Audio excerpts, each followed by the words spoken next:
My wife texted me at 7 p.m. that night. Miss you. Caleb's asleep. Soccer game Saturday. He keeps asking if you'll be there. I read it. Smiled. Typed back miss you too, tell him I wouldn't miss it. Then I opened the home camera app. The hallway camera loaded. And a man I didn't know used my front door like he had a key. She was dressed up. Hair done. The black dress she wore to my brother's wedding 2 years ago. The kind of effort she hadn't made for me since I stopped noticing. It was Wednesday. She thought I landed Thursday morning. He walked in like he had been there before. Because he had. She handed him a glass of wine before he even sat down. Then she smiled, not the tired one she gave me when I came home from trips, not the polite one that said you're back, fine, good, the real one. The full one. The one I used to drive 2 hours in traffic just to see. She stepped toward him like she had been waiting all day. I was sitting in a hotel room in Atlanta, phone in my hand, watching my wife welcome another man into our house while my 9-year-old son slept upstairs and her text sat warm on my screen. He keeps asking if you'll be there. I put the phone down. I stared at the wall. I picked it back up. And that is when I made a decision that would change everything. Not just for me. For all of us. They went into the bedroom. I watched until the door closed. Then I took a screenshot. Opened my notes app. Wrote down the time, 7:04 p.m., and exactly what I had seen. People ask me later how I stayed so calm. I wasn't calm. I was an accountant going into survival mode. When everything collapses, I document. I organize. I build a file. So I built a file. I switched to the front door camera. Dark blue BMW in my driveway. Parked in my spot.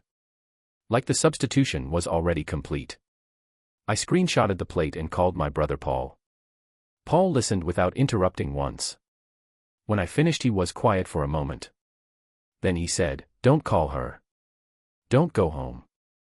Stay in that hotel room tonight. Paul. I know exactly what you want to do right now. Don't." He was right. I picked up my car keys 3 times that night. 3 times I imagined walking through that front door. 3 times I put them back on the desk. The 3rd time I put them in the drawer so I couldn't see them anymore. I stayed in the hotel. But what I found next in those bank statements, I was not prepared for that. Not even close. I opened our accounts at midnight. I had never gone through them looking for something wrong before. We weren't that kind of marriage, or I thought we weren't, and finding out you were wrong about something that basic is its own kind of punch that doesn't land all at once. It lands in pieces. Every new line another piece. A restaurant I had never heard of. Friday night in March when I was in Cincinnati. $280 for 2 people. A hotel 2 hours outside the city. Saturday in June. She told me that weekend she was helping her mother repaint the kitchen. I had called her that evening and she said her back hurt from all the rolling. I told her to take a hot bath. I sat with that one for a while. I had told her to take a hot bath. A parking garage downtown. Repeated charges. Always on evenings she said she worked late. Then the phone records. 37 calls in 2 months. Most of them after 10 at night. 11 of them past midnight. The last one was 4 days ago. Nothing was dramatic. Nothing was large. Everything was careful and small and consistent, kept alive over months with the same quiet attention you give something you don't want anyone else to notice. While she was texting me miss you. While Caleb was calling me every single night just to tell me about his day. Somewhere around 3 in the morning a memory surfaced that I hadn't thought about in months. A company event last winter. A crowded room, bad wine, everyone standing around in groups pretending to enjoy themselves. Sarah had pulled me over to meet someone from her sales floor. "This is Derek," she had said. I remembered the handshake. Firm. Confident. Slightly too long, the kind that tells you the other person is used to making impressions. He had asked what I did for work and then looked just past my shoulder while I answered, like he was already scanning the room for something more interesting. I had forgotten about him before we reached the car. Sarah hadn't said a single word about him on the drive home. By 4 a.m., I had 3 full pages. I sat back and looked at them and understood something I hadn't let myself understand yet. This wasn't falling apart. This had already fallen. I was just the last to know. Paul texted me the name at 7 in the morning. Derek Foss. And then everything shifted. 36. Sales director. 2 offices down from hers on the 3rd floor. The men from the company event. The too long handshake. The eyes that looked past me while I talked. Then I remembered something else. 4 months ago Sarah had mentioned a new guy in sales. Said he was arrogant. Full of himself. Said the way he talked in meetings made her want to walk out. I had laughed. Said it sounded like he wouldn't last long. She had changed the subject. I booked the first flight home. What I didn't know yet was that Paul had kept digging. And what he found when he went deeper would make the bank statements look like nothing at all. I didn't go to the house. I went straight to Paul's. Sat at his kitchen table. Drank coffee I didn't taste. After a long silence he asked, "What do you want to do?" I gave it a real attempt. Right there at that table I tried to picture counseling, conversations, building something back from rubble. I tried to want that version. But every time I reached for it, what came back instead was the way she moved toward him. Easy. Natural. Like coming home. "No," I said. "Then you need a lawyer before anything else. Before you talk to her. Before you touch a single bank account. Before any of it." I already had one. Pulled up on my phone. What she told me when I sat down in her office, I had not seen that coming. Janet Okafor. 22 years in family law. No small talk. No sympathy face. She read through everything without expression. Then she leaned back and looked at me. "Let me ask you something important. When this is over, and it will be over, where do you want your son sleeping?" "With me," I said. She nodded slowly. Wrote something. Then she turned the laptop around to face me. "Paul sent me the full background check while you were in the air. The case file was already open. You need to see this." I leaned forward. And suddenly the affair was the smallest problem in the room. Derek Foss had done this before. Not an affair. Something worse. 3 years ago, different city, a restraining order filed by a woman whose name was redacted. The details were thin but the shape was clear. He had inserted himself deep into a married woman's life, and when it ended, it hadn't ended cleanly. There had been incidents. Harassment. A confrontation at a school pickup. A school pickup.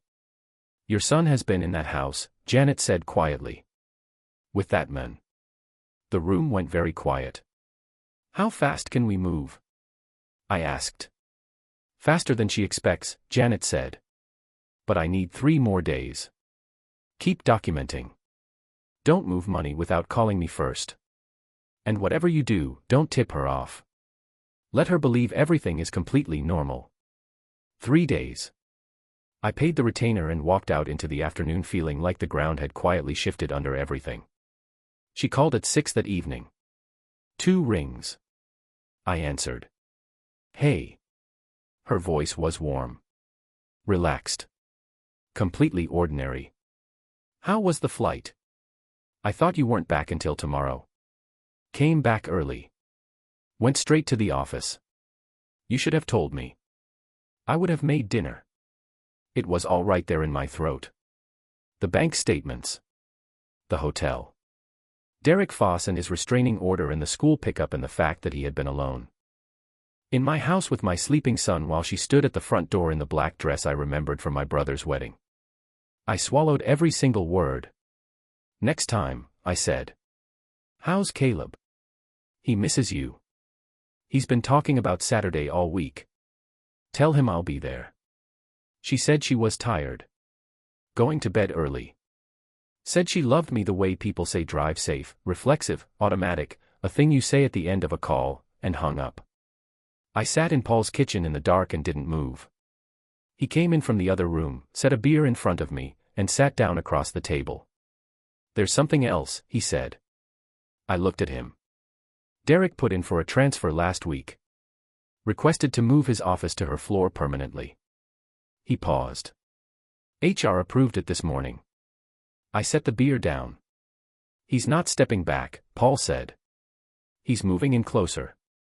That night I didn't sleep again. But this time it wasn't grief keeping me awake. It was the plan. 3 days later everything was ready. Janet had the full documentation. The timeline. The background check. The phone records. A motion for primary custody drafted and sitting on her desk. Paul had confirmed Derek's car in my driveway 2 more times that week. Always after 9. Always gone before 6. Always while Caleb was sleeping upstairs. Sarah didn't know I knew that part. That was the part that was going to matter most. Saturday morning. Youth soccer field. Cold and overcast, the kind of gray sky that makes the green of the field look almost too bright. I got there 10 minutes early and sat near the back of the bleachers. I needed 1 quiet minute before the world required me to be normal again. The whistle blew. Kids flooded the field in orange jerseys, running in every direction at once the way 9-year-olds do, full speed, total chaos, completely certain. Caleb jogged out with his team and immediately started scanning the bleachers. I watched him check face after face. Moving left to right, methodical, getting slight. Anxious the way he did when he couldn't find something. Then he found mine. He stopped dead in the middle of the field. Just completely stopped. The kid behind him ran straight into his back and nearly knocked him over. Caleb didn't even notice. The grin came slowly, then all at once, the full one, the one that takes over his whole face and scrunches his nose, and he waved both arms over his head like I was a mile away and needed to see him clearly. I stood up and waved back. Sarah was sitting on the opposite side of the bleachers. I saw the moment she saw me.